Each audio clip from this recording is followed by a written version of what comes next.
Recording in progress.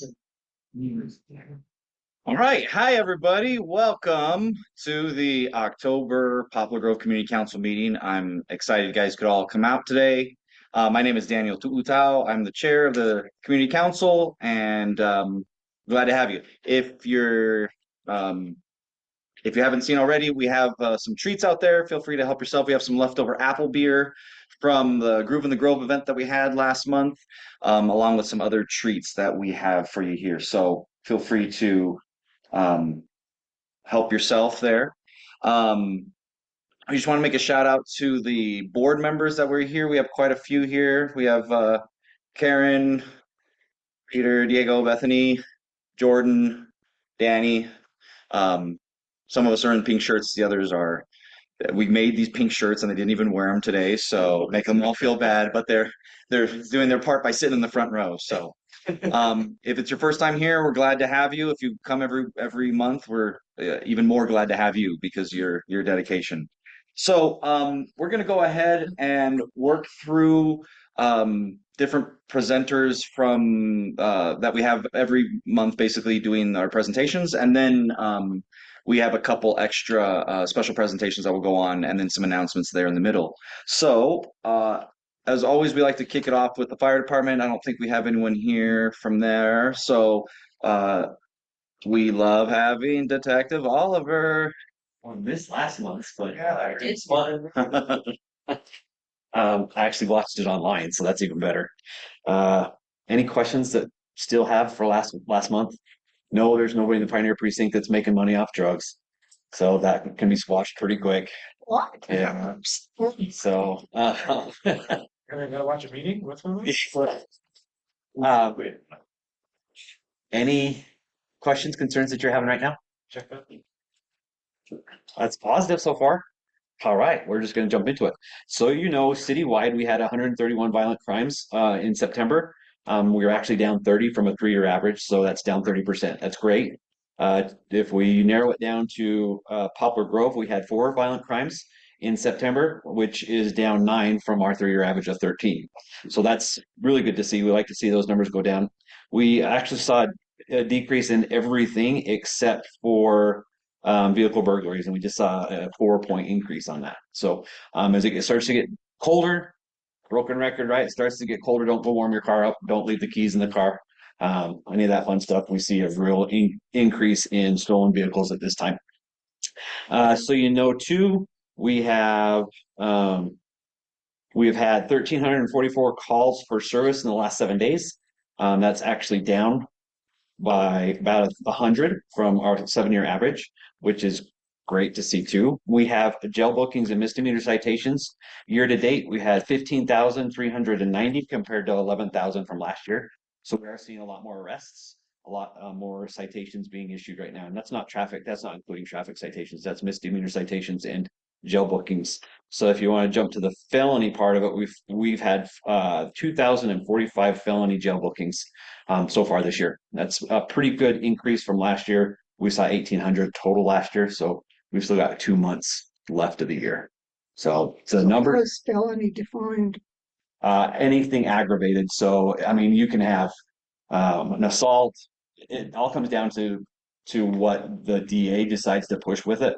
But anything aggravated is going to be a felony. Assault with a weapon, so much stuff, like a certain amount of money that's stolen. So yeah, so there's been pretty good increase. I think that was, and I did notice that the city's I don't know what it's called, their little crime tracker is behind a month, so it's usually pretty spot on, but they're behind a month, so I'll have to see why that's not looking normal. Any questions, concerns, anything you want to chat about? I like that. See, I'm gonna miss every other month. All right, thank you, Detective Oliver. How'd the wedding go? The wedding was fantastic. I had, All right, so next up we have we always leave a time for our legislators. Doesn't look like they're here today. Mayor's office report, and I think we got Alicia online who will be presenting for us. Let's see.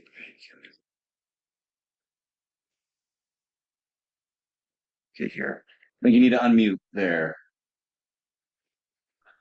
Thank you.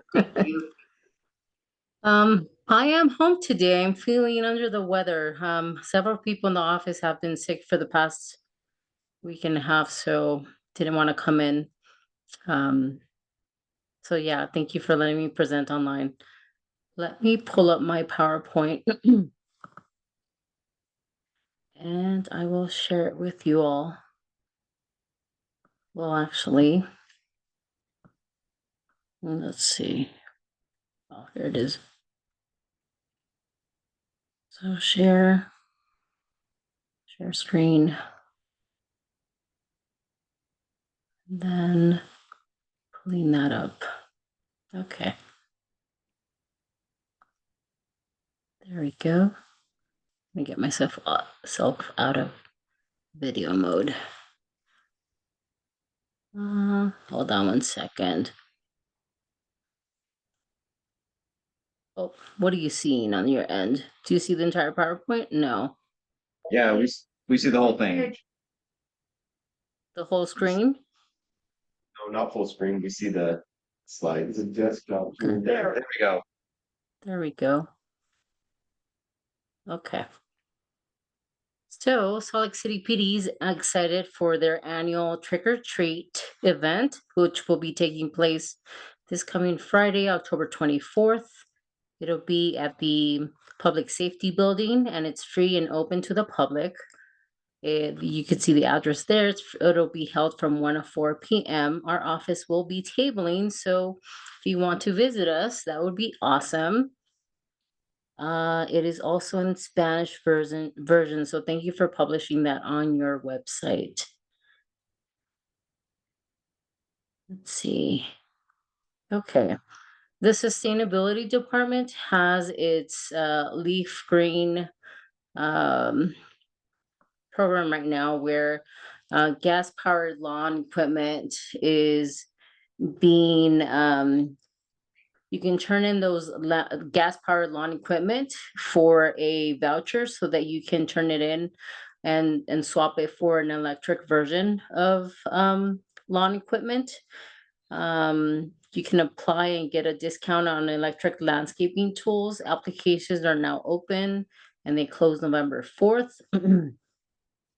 If you have any questions, you can go to that website, slc.gov, sustainability, landscaping.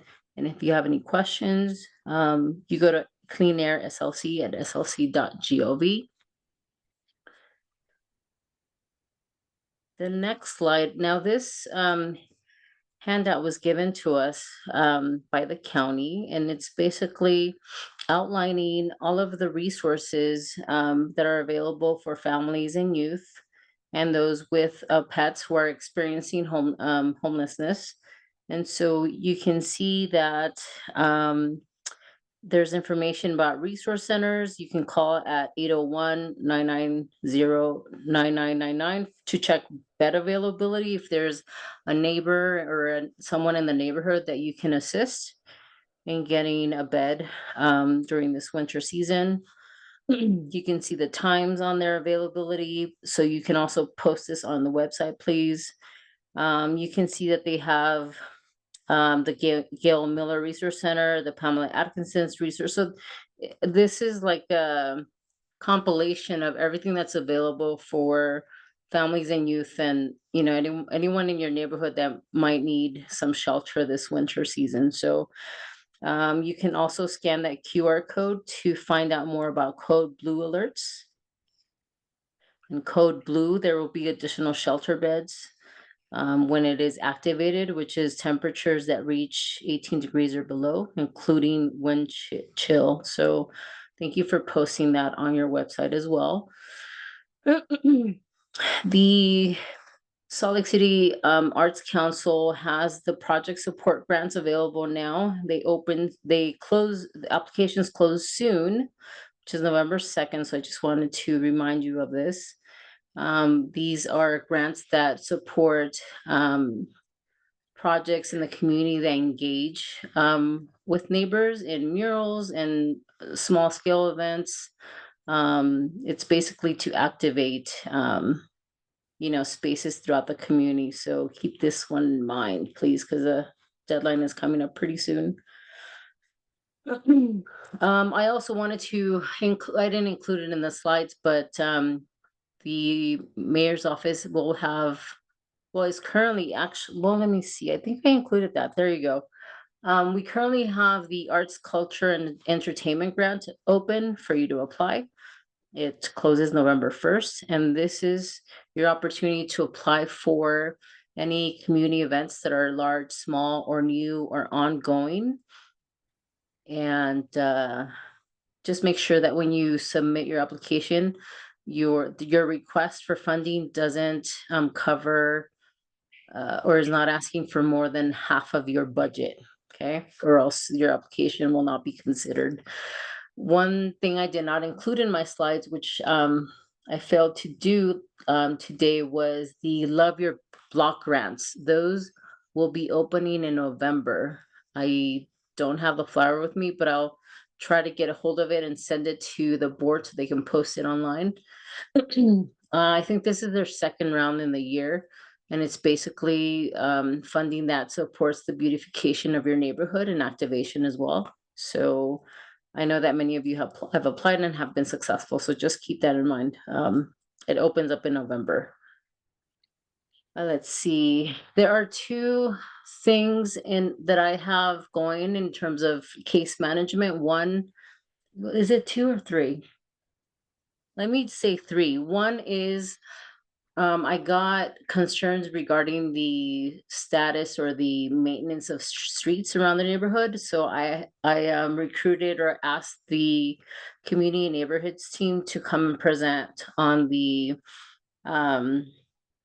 there's research out there that the city conducted about the well-being of streets and where they're at in funding and when will they be addressing the maintenance and repair of streets around the city. So they weren't able to come tonight. I had scheduled them to come, but 2 out of the 3 members had to cancel. So we will postpone this presentation for January.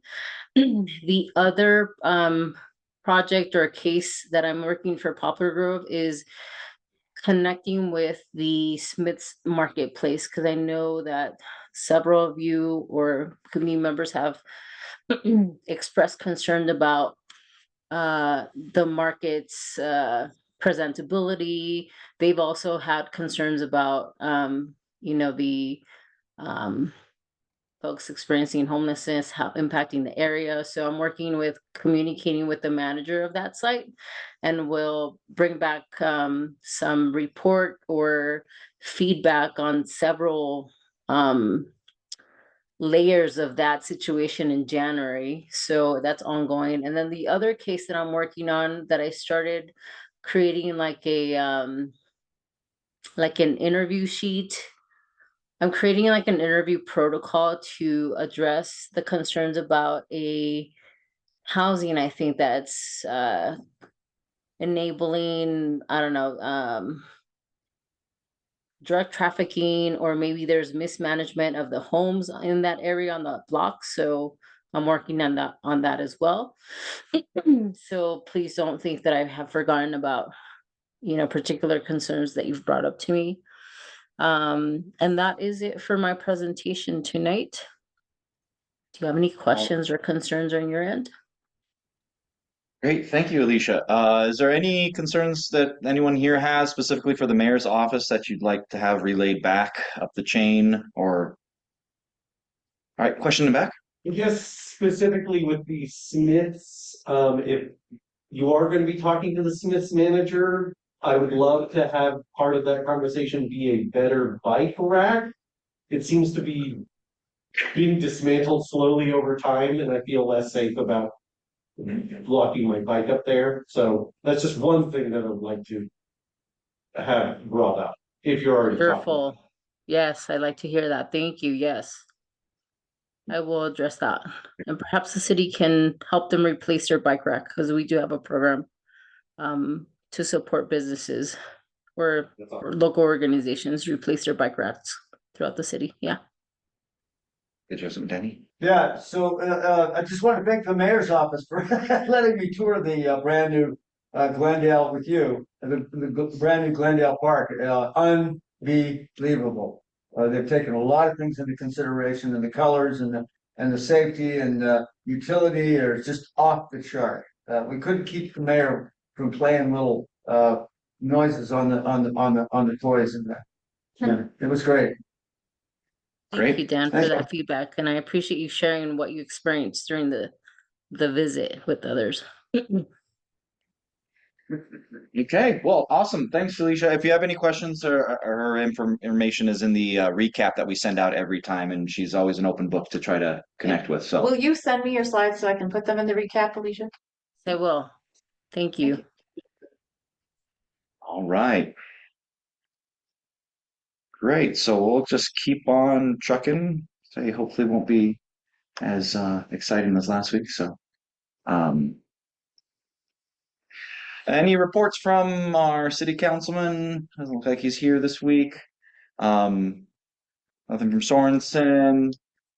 The other side village keeps building new buildings. That's exciting. Look at stuff's going up there. NeighborWorks and Neighborhood House. Did you have an announcement? Yeah, for neighborhood. Yeah. Okay, we're just doing the right hoe, right? Break your heart out. I have a flyer in your pocket to nominate houses because we actually need a time of houses nominated. We can look that right here. Let me see if I can find it. Okay, this is my flyer that I brought. I've just been so busy today, but it's break your heart out. We just need a lot of houses. We have plenty of volunteers. We just don't have enough houses, and obviously, like the leaves have barely, I think, started falling. So if we, any elderly, people with, disability that need help, or even just single parents, right? Whatever houses need raking, that would be awesome. I can leave this over there. You guys can take a picture. Sorry, I should have brought more, but I was out handing them out in the neighborhood. So that's it. Great. Thank you so much. Yeah. I For think do they have a trunk or treat here tomorrow? Oh, so different that NeighborWorks Neighborhood House. We have two people on one slide. The second half. Yeah, the two for here. So yeah, and so there are little handouts that are over by the treats as well. That Neighborhood House is doing their trunk or treat tomorrow here. So if you have kiddos that want to get early candy, this will be a place to do that.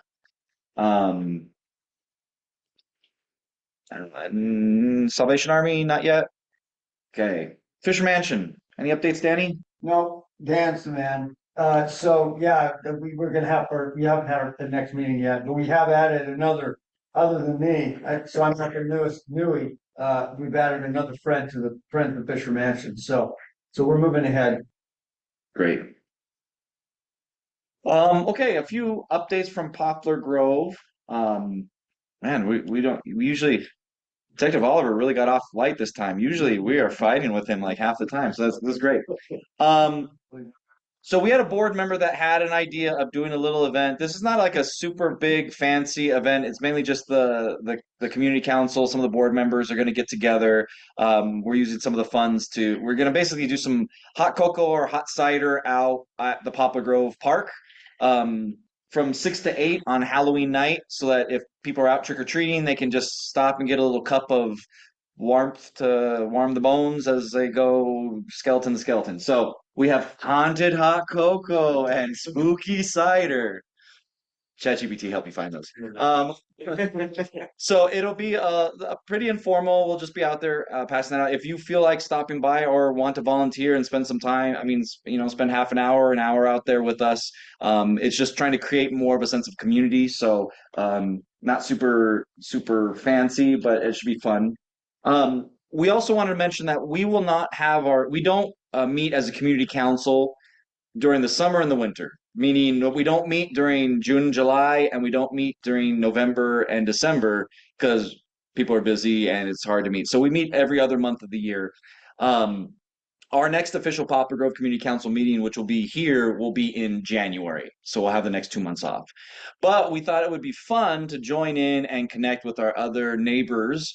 And so Fair Park Community Council, who meets at the fairgrounds, they're our neighbors to the north. They will be having their monthly meeting, and they do it as a big celebration after Thanksgiving as a potluck dinner meeting thing. And so we're going to be joining with them. We did this 2 years ago and we hosted down here at Neighborhood House. And so they're going to be hosting up there at the Fair Park. And so put that on your calendars. It'll be Thursday, December 4th, from 6:30 to 8 there at the fairgrounds. And it'll be potluck. So the Fair Park will be providing the main dish. I think they usually bring like a turkey or something. Poplar Grove will be helping out with drinks and some utensils and stuff. So just bring something that compliments or shows off. It could be one of your favorites or just something that you think tastes good and you want to share with others. So where's the Deseret building? It's the Deseret building. I'm pretty sure it's that one, like not on the corner. The corner is a promontory building. It's that Just off the corner. it's the one just to the north of that. North, yeah. Okay. And if it's not, it's somewhere else. I mean, there's only so many buildings there. Go around. I'm sure there's not going to be like tons of people on a Thursday night in December. Going to the DWR building, just so, yeah. So, just want to mention that as well. We also want to mention that, like, we remind you every month that we have our meetings that a lot of times the city will come to us for organizational input, meaning like if a new building's going up or something's happening, they want to get feedback from the communities. And so they'll send stuff to us, and when we can, we'll put it up onto our website. There's in our menu on the top of our website is a section that says organizational input. If you give the feedback to us, we can pass that on. But if you give the feedback yourself, it's just as valid, right? Because the community council just acts as a conduit to sort of pass on information from its residents. So if you feel strongly about anything, just contact. Usually it's a building or zoning issue. We have a few things like that will be. I think we have a presentation possibly today. Do we have a presentation? Oh, yeah. So we'll be seeing sort of that in action. We had an organizational input issue a couple months ago, a while back, about a building happening down on 900 South. It was right next to the Summum community there, big pyramid. I just passing on to keep you up to date. We had the discussion here. Apparently, it had been approved for 7 stories, and then they'd asked for another 3 more stories to try to make a 10-story building here in our neighborhood. We had a little bit of pushback, but more importantly, some next door had sort of pushed back and appealed that decision to allow that to go through. And the last I heard from someone is that it was gone back to the drawing board, and they've asked them to sort of re-engage with the community about things. So that's still in limbo about how that's happening. So currently still going to be an empty lot on that corner until the next steps. But just encourage you to take Are you a here for the stand. community council meeting? Yes. Is it usually through these doors? I have no idea. Oh, me either. The doors are locked. Oh, Looks like there's an entrance over here. hey I Leia, if know. you can hear us, That's the someone's gonna adult come over and center. get you. Oh, they're gonna come let us in. Okay. And I'm also gonna just mute you because you're loud for the whole. That's one of our presenters, so they'll be coming in a second here. Great. The Jake Garnway Park Survey is still open, as far as I know. It's a little pocket park that's just right next to the river over in this area. A CIP grant was approved, and so they're in the initial stages for that. This way? This way. 600. Oh yeah, I'm not at my house. I'm at neighborhood house. So at my house it's this way, and this one it's that way. Okay. Um, and then our treats tonight. Some of them were Sam's Club leftover muffins, but the others were from Panderia Flores. That's right on the 9 line there. The community council. We always like to have some treats, and we always like to try to, when we can, get from local businesses and support them. Prices are super good there too. So the food's tasty and it's pretty cheap. It's very affordable. So we encourage you to support and shop local. Great. So now we have a section for presentations. Do we have East-West update? Was that Did she go Leia? to the youth to the? Did she go to the one door to get in? I don't know. It sounded like they I were. think she did. No. I'm here with her. You're with her? Yes. Well, She's right here. There were You're some up, Leah. friends coming with us today who will be in here shortly. I'm Leah Carmio. I'm a public engagement consultant working with Salt Lake City Transportation Division. Hi, Dan. How are you? Long time no see. You're the same you. Also a former, hi Karen, former Poplar Grove resident myself, living right over here by Franklin for years. So I'm here today to talk about the Salt Lake City West East Connection Study. You're going to be familiar with it. You may have heard about it in May. Okay, awesome. So, um, so as you know, Salt Lake residents and West Side neighbors have identified I-15 and the railroad tracks as a major burden, a major divide in our city for a long time. So maybe around 2020, 2021, Salt Lake City submitted a grant application to the Federal Reconnecting Communities Grant Program to study the way that this physical divide is causing disparities in our community.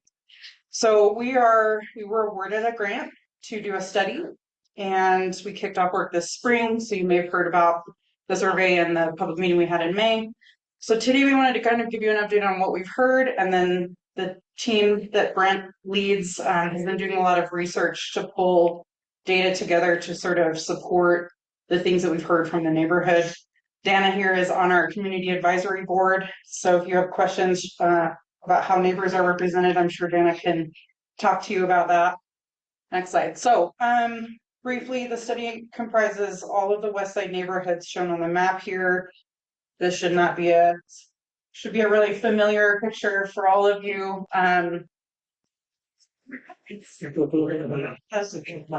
Now. So that's your answer. I did not pay them to do that. So the Reconnecting Communities Grant Program is established as a collaborative process between the city and the community. So our job is to understand the impacts of the divide as they affect jobs, housing, schooling, recreation, travel, all of the things that impact the community based on that physical infrastructure. One thing that's important to note is that in Salt Lake, the railroad was there before anything else was there. And then I-15 was put in place later. In some communities, we saw direct elimination of established neighborhoods in order to put in the interstate system. That is not the case here, but the West Side was very much a victim of redlining. And that is part of what this grant program intends to address. So that's kind of the background of the grant program. I got a lot of stuff to say, but I'm going to try to do it fast. So we're working together with a community advisory board of 18 representatives. So it's about 2 from each of the study area neighborhoods. We put out a big call for applicants and they were selected. We have a technical advisory committee that includes folks like Union, UDOT, UTA, many different city divisions and departments. Some train folks as well. I think that's the Rail Passengers Association, as well as Salt Lake City School District. So we've got those 2 boards that meet regularly. We have an artist engagement group that is made up of some West Side artists and some other artists that work in Salt Lake. And our intent here is really to make this process really accessible to hear from folks who are impacted every day. Next slide. So this is kind of the result of what we heard from that study and the public meeting, and I'm sure none of this is a surprise to any of you. Our community advisory board was not surprised at all. So what we're seeing is that of the about 1,000 people that participated in the survey, 71% say they're delayed daily or multiple times a day, which is a big impact, right? Half of the time people use the overpasses to avoid delays, even if it means that they have to drive further. And that almost 50% of the folks in the had a long for a while. The whining at my house sounds a little, the decibel is lower, say. And 48% of Weston residents say they can't access the goods and services that they want or need in the neighborhood. And we heard that a lot. We've heard we have grocery, we have businesses, but they're not the variety that we want, or the quality isn't as good, or we'd like to see more. The other thing we heard a lot of was that people feel like they have to drive because if they get stuck, the detours are really long. They're too long to ride or walk. And the places where they can cross over if a train is stopped are really uncomfortable for biking or walking. And consequently, there aren't as many buses that run because they would also get stopped, right? And that's a real problem. So, this is kind of our project process. It's going to take us 18 months to do this, and that seems kind of like a long time just to get to a set of recommendations. But I wanted to show you this because there's lots of meetings and lots of engagement opportunities. We want to make sure that we're getting community developed solutions. What we've heard from Westside residents and from some of your former city council representatives as well is that a lot of Westside folks feel like the city has come in and said, we're going to do this thing for you. We're going to implement this project without really asking a lot about whether that's the right solution. So we can go to the next slide. You live this on the ground. We don't often look at things from an aerial perspective, but I think this map really shows how the streets crossing the divide don't serve the community needs. So you can see the yellow X's are where you have to cross the rail at street level. The overpasses are shown. The sort of dashed turquoise lines are the only frequent transit corridors that cross. There are a ton of dead-end streets at I-15, and so there's really limited choices and lots of impacts, right? And I lived here for about a decade and was, deeply inconvenienced by the train regularly and knew that those were long detours. And it wasn't really until I looked at it this way that I was like, it's much worse than I even had thought about, right? Because I only kind of dealt with my little second south to fourth south and maybe eighth or ninth south as I was trying to get out of my neighborhood. Another thing we heard a lot about was the Patriot rail lines that are kind of here, also impeding north-south traffic as you try to go around North and South Temple there on Ninth West. So the study is looking at those, all of these in the context of trying to figure out solutions that can address them, that we would then move forward for potential funding, whether that's city funding, federal grant funding. There is a construction component of this same program that we could apply for funding that way as well. So it's not going to be like tomorrow we're building a bridge, but it will set up a plan that can be worked through over some year.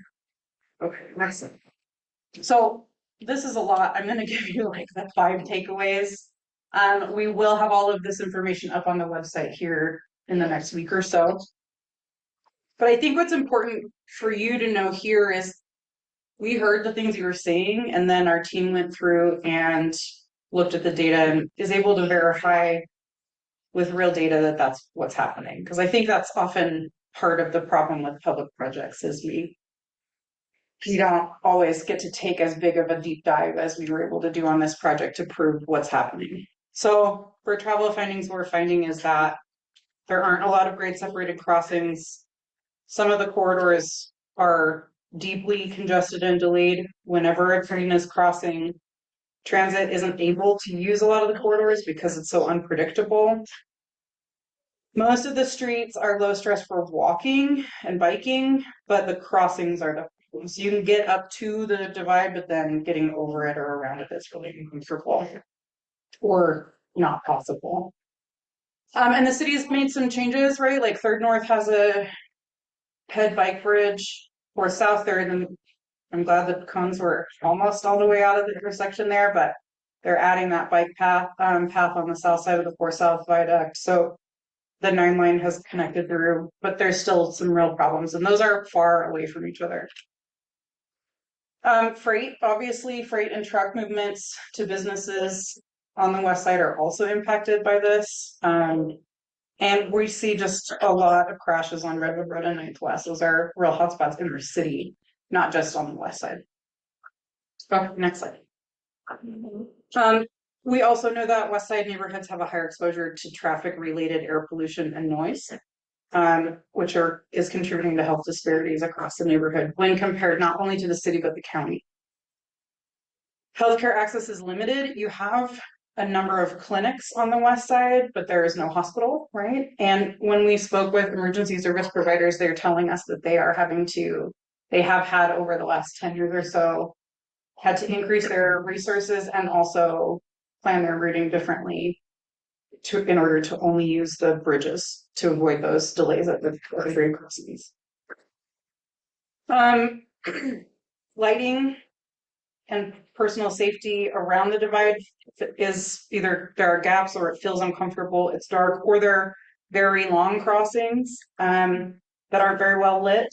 That's a real concern that we've heard, as well as just perceived a perception that the west side is less safe. And we're hearing lots of perceptions that are both from west side residents and from outside the neighborhood about what this divide is doing for the west side. So there are a couple of programs. The Utah Department of Environmental Quality has the West Side Air Sense program in place, which is aiming to gather more and better data about West Side air quality, but that's kind of the only program that we have so far. Okay, next. I know you're all familiar with requests to have a West Side high school. There's a lot of elementary and secondary education on the west side, but obviously no public high school or university. So those are real gaps. There's one charter school that serves ninth graders on the west side, but everybody else is going east. We know that, and the school district knows it, and they're participating in our study. And in fact, they're going to count data this school year to see how their own buses are impacted by the divide, because some of their routes do use the ag crossings as well. And UTA is also pulling data for us around student ridership, I believe. Is that right, Brent, or did I make that up? Maybe the school district is pulling student data ridership, and UTA is giving us regular ridership data. Really interestingly, I don't think it's on either slide, but one of the things that we're finding is that, oh yeah, there is 90% of residents commute out of the west side for work, while an almost equivalent amount of people come into the west side to work during the day. So it's about 20,000 going out and about 21,000 coming in. So that's an issue, right? That's something we need to really look at. Small businesses play a key role for service on the west side. There's not a ton of large employers. So, and then of course, commercial real estate and real estate prices generally are rising around the city. But that's going to change sort of the makeup of the west side as well. All right, we're almost through the data part.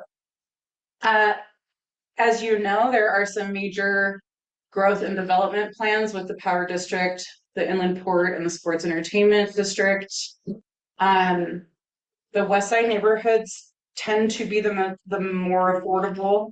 I don't want to say most, and even affordable is kind of a tough word to say right now with the way that our housing market looks.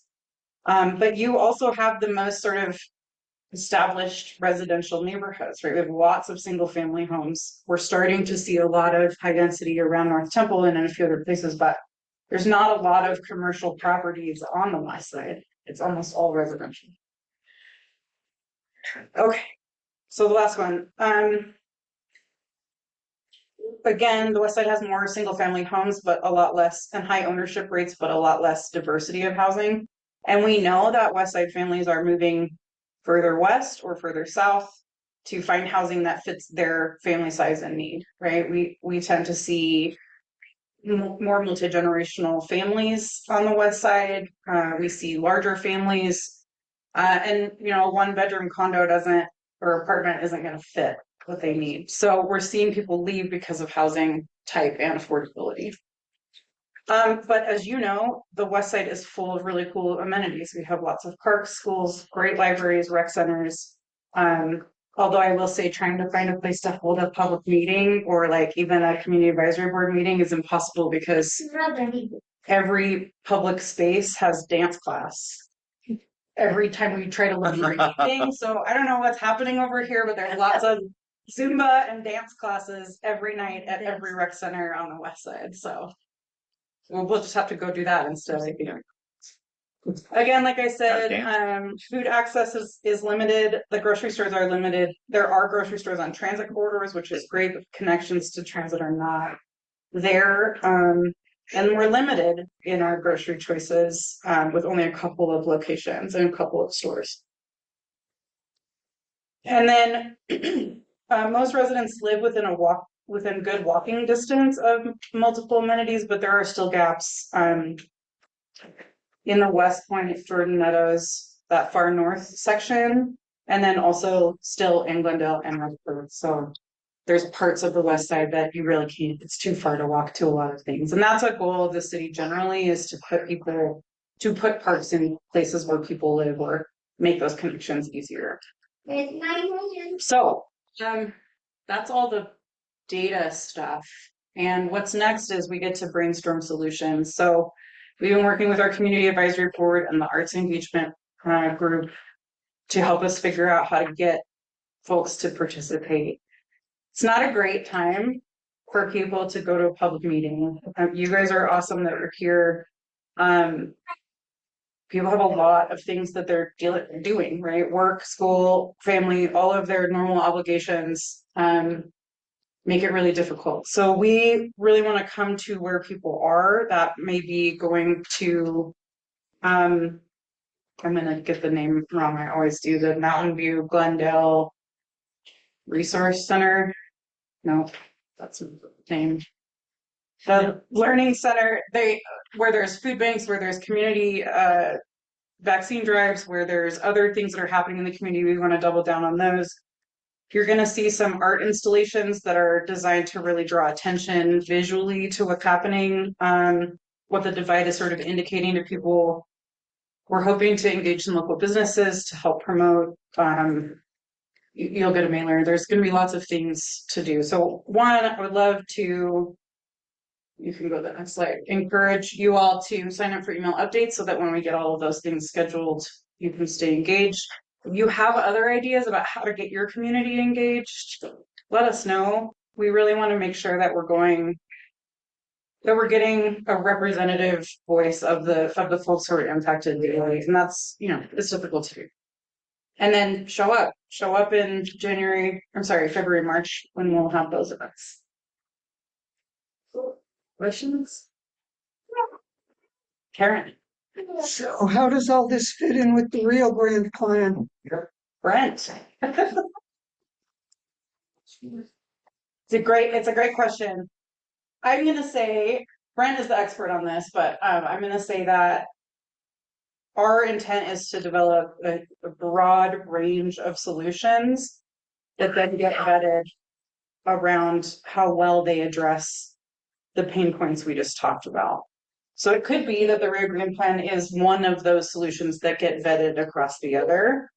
The way that the process is set up is that our community advisory board will help us figure out what the criteria are to do the sort of ranking of those solutions. And then we'll come back to the public and say, this solution A, could take 10 years to build and cost $100 million. Solution B, C, and D could be policy, zoning, economic development types of changes. Solution E could, be a $15 million problem, right? And we'll ask you all to kind of go in, but then more specifically, Brent. Yeah, I think that's exactly right.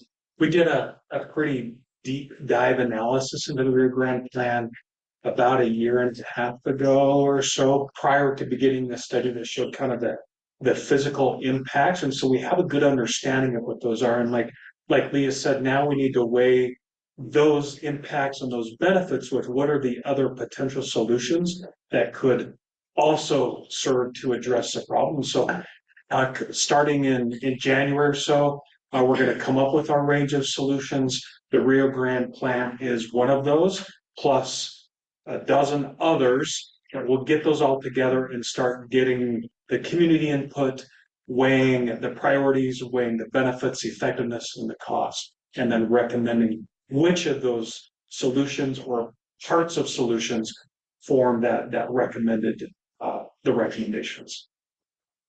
Well, but most likely it'll be a concert of efforts, not a Correct. selection, you know, as you Yeah. implied. Yeah, Yeah, I think, I mean, based on the different people we have participating in the technical, right, like Salt Lake City cannot tell you that, well, you have to put a underpass under your freeway, right? That's not how these decisions get made. That's not how we're, in the same way that we can't tell Union Pacific how they can operate their facility, right? So I think it's going to probably be a variety of solutions that get vetted by the owners of these various facilities, and some of those will be physical solutions like bridges and undercrossings.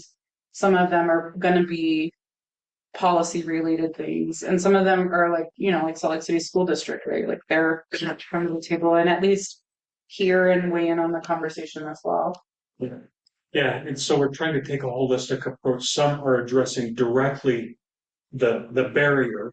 Others are addressing the results or the impacts of the barrier and how we can make it up, you know, or serve those needs in other ways besides just getting over the railroad tracks. Right.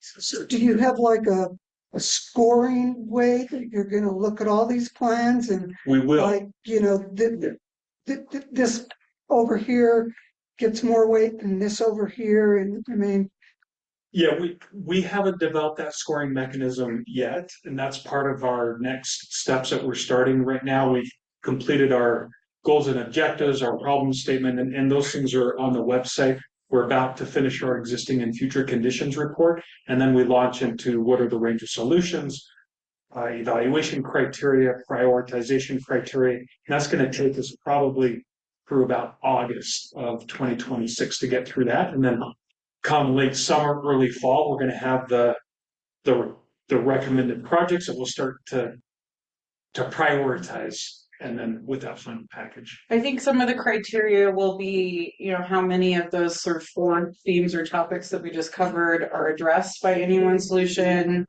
How much buy-in is there if there's a non-Salt Lake City owner of whatever it is? How much buy-in is there? What is the overall cost? What is the A non overall, Salt Lake City owner, meaning a like UDOT, or UTA, UTA or Union Pacific. Yeah. whatever. Yeah. How long might it take to implement, right? Some things can be implemented relatively quickly.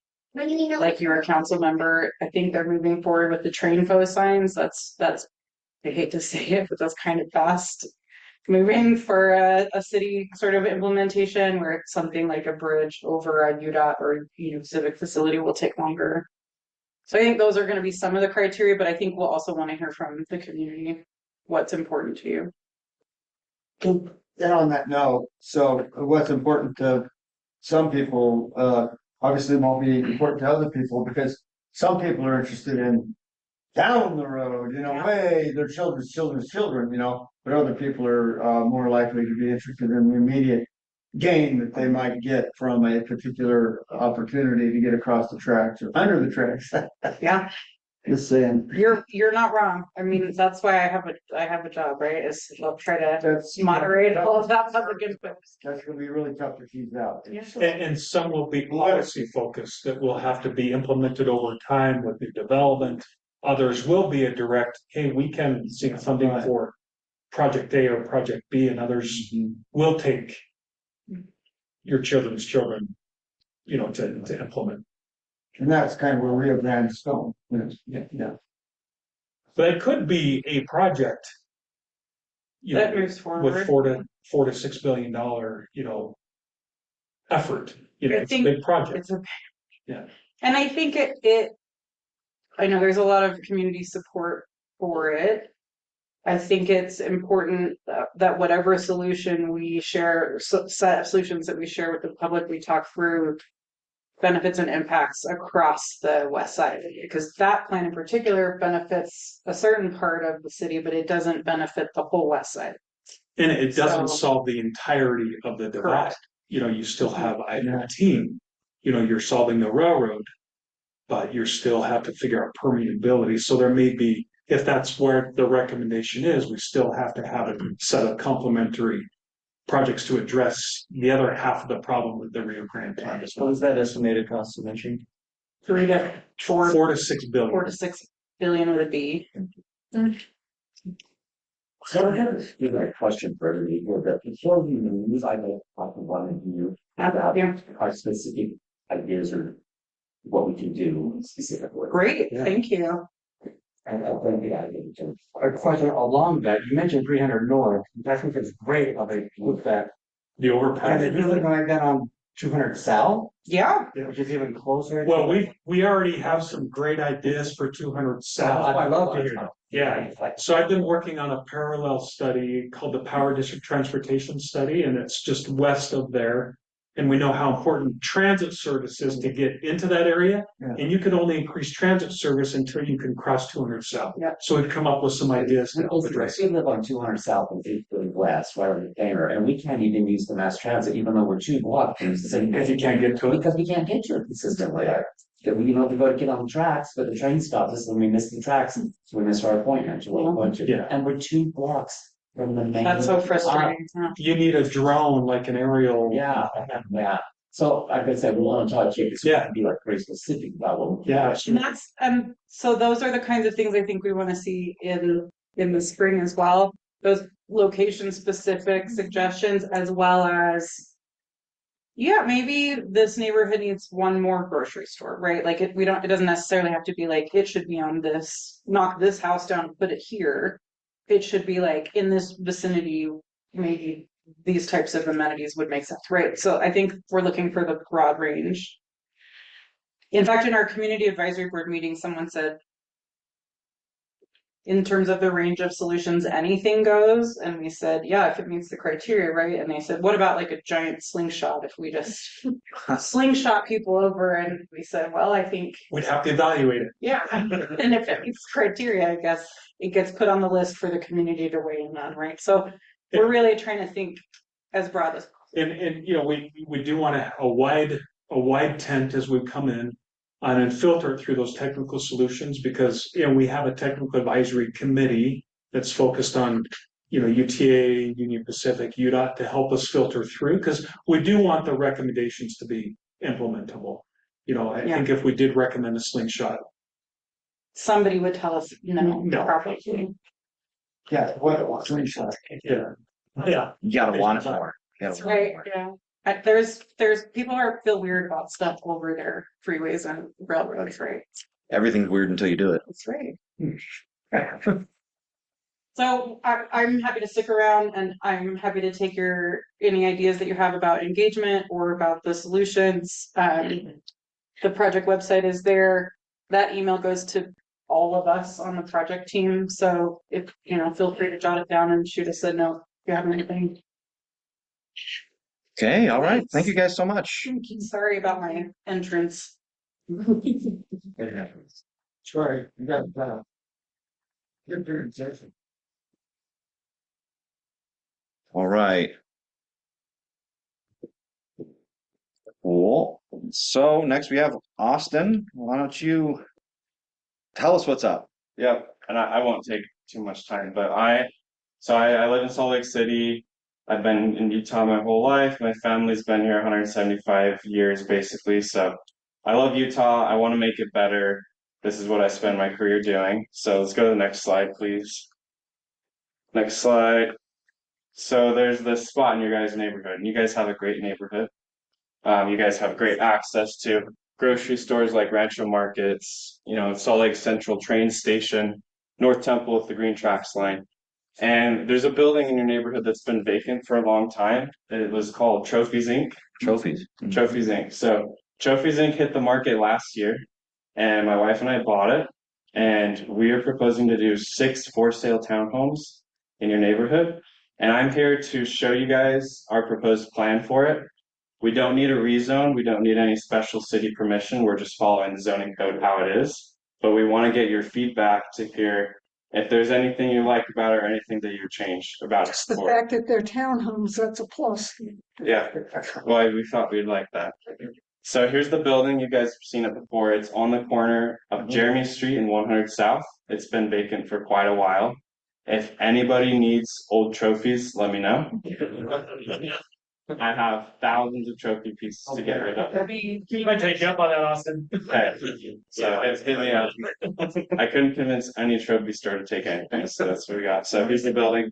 So this is our rendering so far. Here's the front of it. The front faces Jeremy Street. You've got 6 townhomes.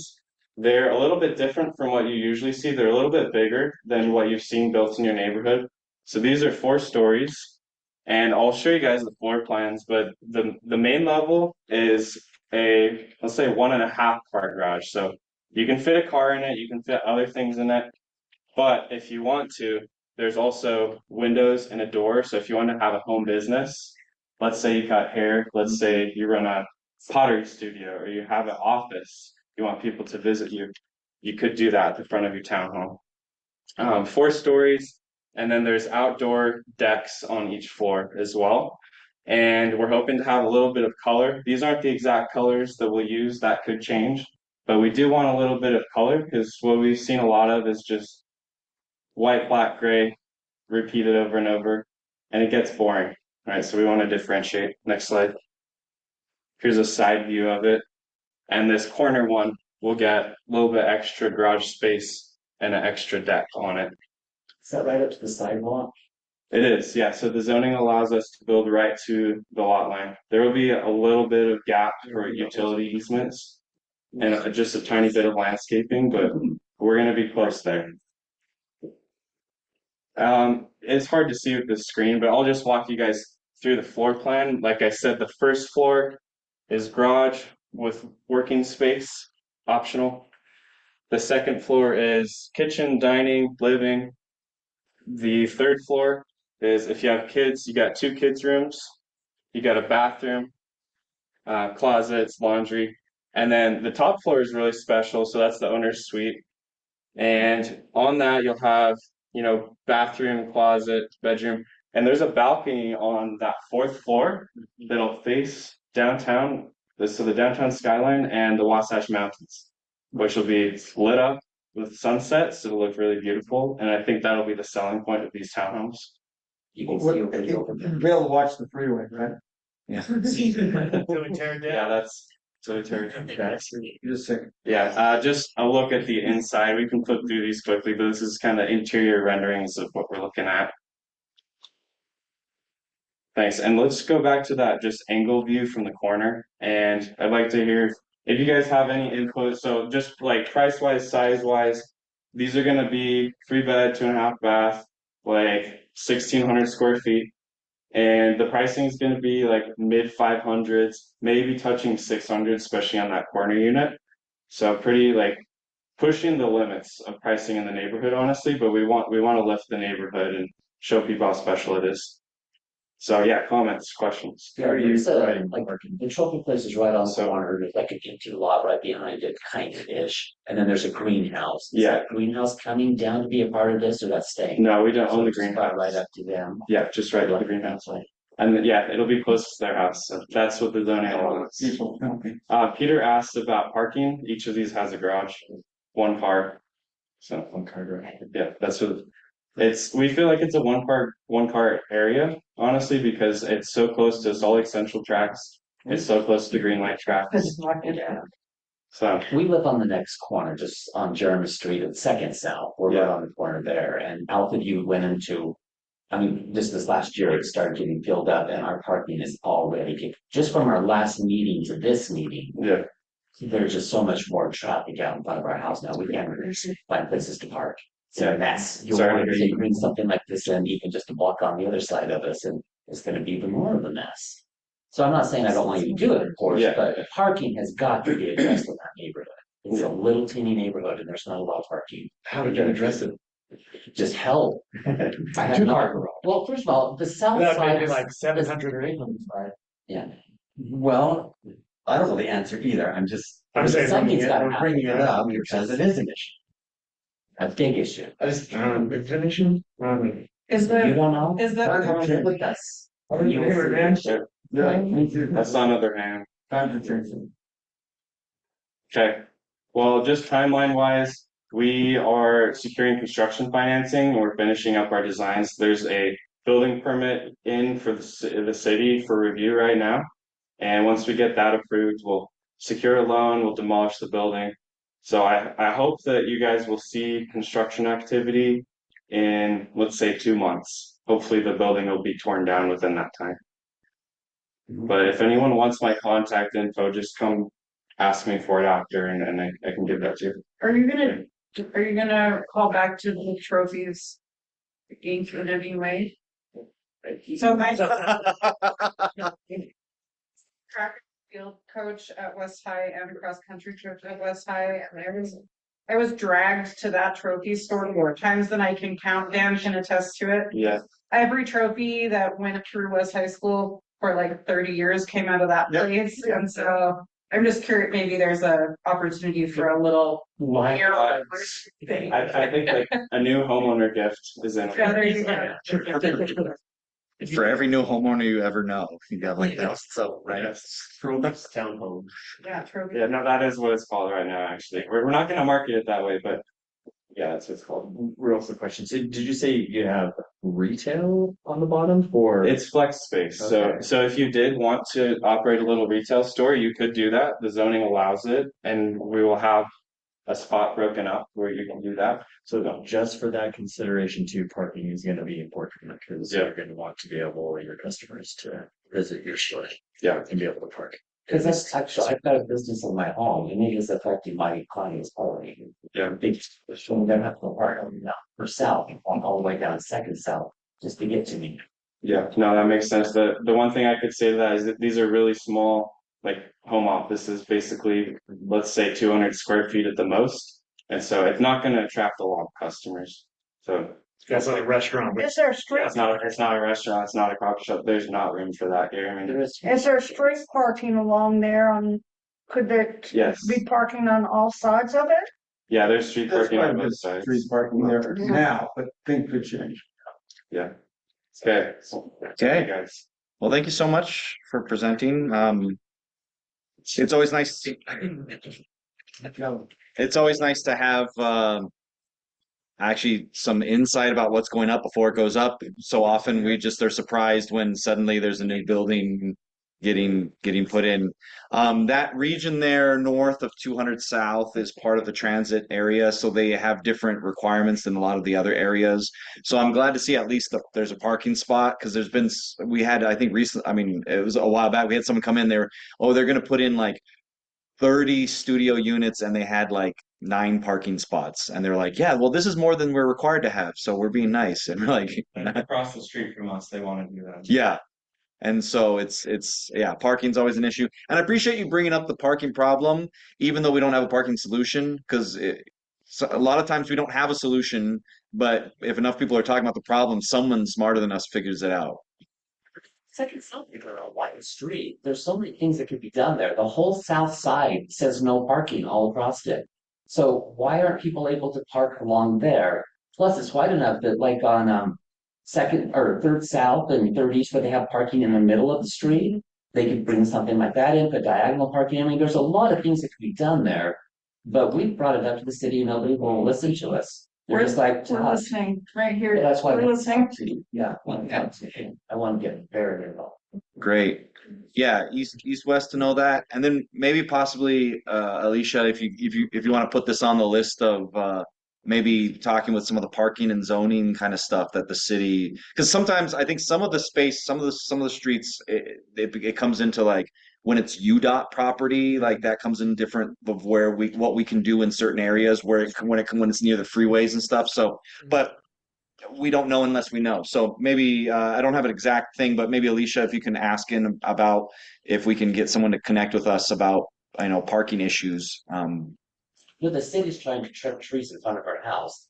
They put signs out 2 days ago, and people are just parking right on top of the cones, not paying any attention whatsoever. to the please don't park here. So the city can't even get in to trim the trees in front of our house. Yeah. Have you used the app? We haven't. Use the city app is, the compliance folks are really great when you put in an app that somebody's parked where they're not supposed to be.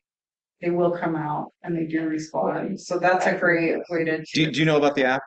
I don't. No, that's what we're here is to try to learn more, get more involved with the things out. Great. It's really effective. Yeah, the app is the My SLC app. If you like it's in the App Store and in the Google Play Store and stuff. You just look My SLC, and that becomes a really useful tool. Probably the fastest way to get information to places.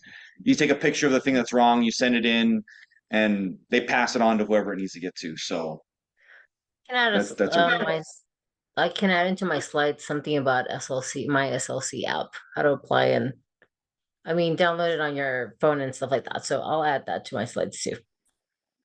great. Okay. All right. Sorry. I said I'll put it on the wrap up. Oh, yeah, we'll put that, for everyone here, that we'll put that in our email recap. And if you're not on the email list, if you go to poplargroveslc.org, our website, there's a like sign up here thing and you'll get on our mailing list. We send that out before, a reminder before every monthly meeting and a recap afterwards. Bethany, our secretary, helps put that together. So make sure you get on that list. We'll put that on there as well. Streets and is going to come in. They're the ones that had to cancel, and they'll come in next time. And next time we meet, which will be in January.